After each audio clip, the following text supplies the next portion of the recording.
Good evening, Martinsville. I'm Claire Piney. And I'm Carissa Wampler, and you're watching Inside MHS, where students in the RTV2 class give you a look at the inside happenings of Martinsville High School. Coming up, we'll take a look at academic decathlon and how they're preparing for their trip to nationals. Also, we'll take a look at how MHS is responding in light of the school shooting in Florida last month. And we'll wrap up the show with an exclusive look at our show choir, Impulse. Stay tuned, Martinsville. We'll have all that and more coming up on Inside MHS.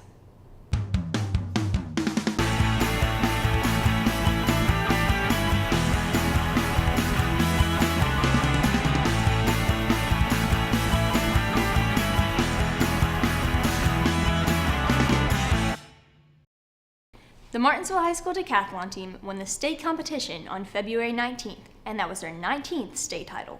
Now they're preparing for their next competition, nationals.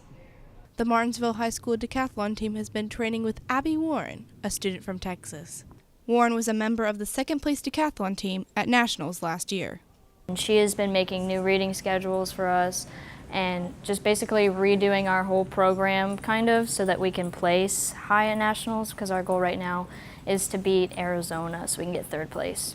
With Warren's help, head decathlon coach Chris Sturgeon is feeling a lot more confident. Usually we're at a disadvantage. Indiana, the government doesn't allow this competition to be during the school hours. In California, Arizona, Texas, a lot of the western states do. And so she's giving us a heads up to say, oh, this is how we prepare for nationals, this is how we do well. The team studies every day after school until 5:30. We have to learn each of the subjects, which is art, music, science, math, econ, literature, social science, plus essay, interview, speech. The decathlon team has been studying since October.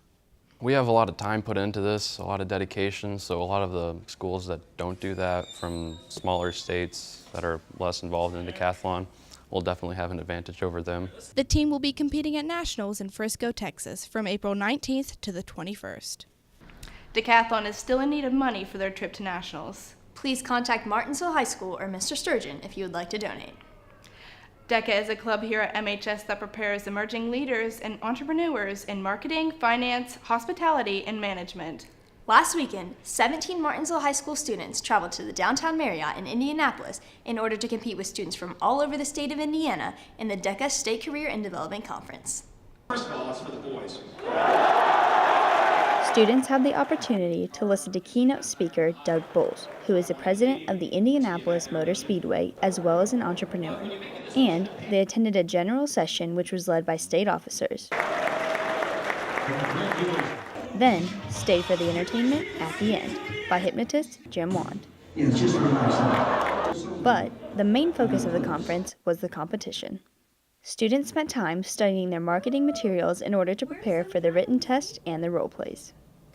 In a role play, you are presented with a difficult scenario that you are forced to come up with a solution to in anywhere between 10 and 30 minutes, and present your ideas to a judge who assumes the role of someone in the business world as an effective solution, and they evaluate you based on what you have to say.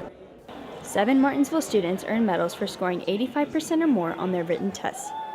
Alexis Tegenbrock and Bo Weston finished third in the Hospitality and Services category and will be attending the National DECA competition in April. Sydney Barr captured third in Apparel and Accessories Marketing, and Allie Staley finished 7th place in the Human Resources and Management category. What's great about Indiana DECA is that I think it does a great job of developing leaders throughout their high school experience. And just the diversity that I see and also the hope that I see in all the future leaders is really extraordinary. Congratulations to you as well, Carissa. You brought home several awards and will be joining those at the national competition in April. Back in December, the Indiana Department of Education passed some new laws and will be implementing some new graduation requirements for the class of 2023.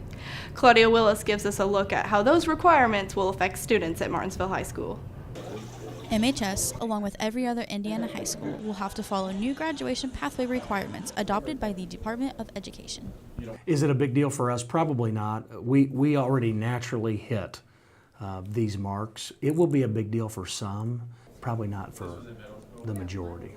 Starting with the class of 2023, in order to graduate, students will now have to do 3 things: earn a high school diploma, learn and demonstrate employability skills, and demonstrate post-secondary ready competencies. But what does that mean? According to a release from the Indiana Department of Education, the diploma requirement will stay the same as it is now. Students will need to earn a general, Core 40, academic honors, or technical honors diploma. The change comes with the final two requirements.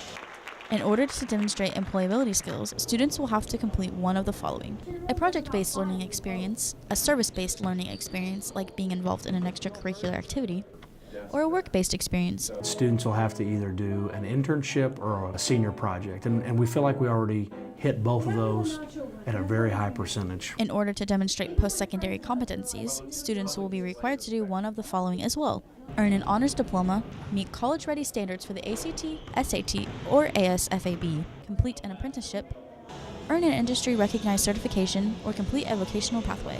Also, you can have a local pathway if we had something, for example, with Packmore. So local pathways can be created, but there are many pathways. Business pathways, there's agriculture pathways, automotive pathways, and the list really goes on and on. According to a release from the state's Graduation Pathways panel, the purpose of the new graduation pathways is to ensure that every Hoosier student graduates from high school with a broad awareness of available careers, a strong foundation of academic and technical skills, and the ability to demonstrate employability skills that lead directly to meaningful opportunities for post-secondary education, training, and gainful employment. These changes will not take effect for several years. They will start when the current 7th graders enter high school. Claudia Willis, Inside MHS. Martinsville has been taking a fresh look at their security in light of another school shooting that happened last month in Florida. Aaron Clanton has the story. February 14th, 2018. Nicholas Cruz opened fire on the students at Marjorie Stoneman Douglas High School in Parkland, Florida, killing 17 and injuring 17 more. This mass shooting has been labeled as one of the deadliest school shootings since the Sandy Hook shooting in 2014, which led to 28 people dead, including the perpetrator. It's a horrible situation. I mean, you're talking about a school which should be a safe zone for kids, and here you have this tragic violence taking place, and that's just a terrible situation. Tragedy, sadness. A lot of people watch all the footage and try to understand the backstory, just like the one of the elementary that was out east. But I really felt like the out east with the elementary kids was, it just seemed more impactful. But all of them are the same. I don't think you ever quite get numb to something like that. It impacts us. Since the Parkland shooting, the school is taking new, or rather improved, measures to make sure that Martinsville students stay safe. Within the past year, Martinsville High School has installed a new set of glass doors in the front lobby of the school to limit the people bypassing the office. But we have the first set of doors are locked in security. We have the new banks of doors as of a year ago that are an added layer. We do regular door checks for our exterior, and then we have our safety drills in place. And then we have a crisis app on our phone that helps communication. Recently we did a code blue during a passing period, and we're going to be doing some other drills here to come prior to spring break and for the remainder of this year, just to continue to practice and those policies to be efficient at them, just in case something like that occurs. According to Burgess, there are several ways to protect and hopefully prevent something like Parkland from happening here. This includes speaking up if something is concerning, not opening the doors for anyone outside the school, and being kind to others. So if you're talking to students the way that you want to be talked to, if you're treating them the way that you want to be treated, students are going to feel more welcome, more accepted, and that's going to go a long way as well to continue to bring everybody together as an artesian. What we use here is that old saying, if you see something, say something. Don't be afraid to over-report, and don't be too quick to discredit a story. You should always say something and then let Aaron the Clanton, adults Inside run with MHS. it. Martinsville High School is undergoing some renovations, getting new science rooms with updated lab equipment and better usability. But the science rooms aren't the only thing being changed. An all-new makerspace is being created for teachers and students. Noah Thacker has the story. The makerspace is an all-purpose room, mostly for projects, and it will be located in the Science Hall. I think it's going to be great, and it's not like a high-pressure situation. The teachers aren't going to be forced to use it. It's just going to be another choice, another alternative. Katia Murray, who controls what equipment and materials go into the room, said there will be 3D printers, laser cutters, computers, and special software for projects that may be particularly messy or large. Well, I'm a messy person in general when it comes to projects, so having a space where I could spread out more easily might be helpful for me. The makerspace will be an optional room that can be checked out like a computer lab to use or not use at any time. I think it will just help them add some variety into the curriculum. Some students are skeptical though. I think that the makerspace sounds like a good idea, but I don't know how it's going to function. I feel like it's going to be a little chaotic at first. The makerspace will be used by one class for a period for work and projects. The makerspace and all the science rooms are scheduled to be completed before the 2018-2019 school year. Noah Thacker, Inside MHS.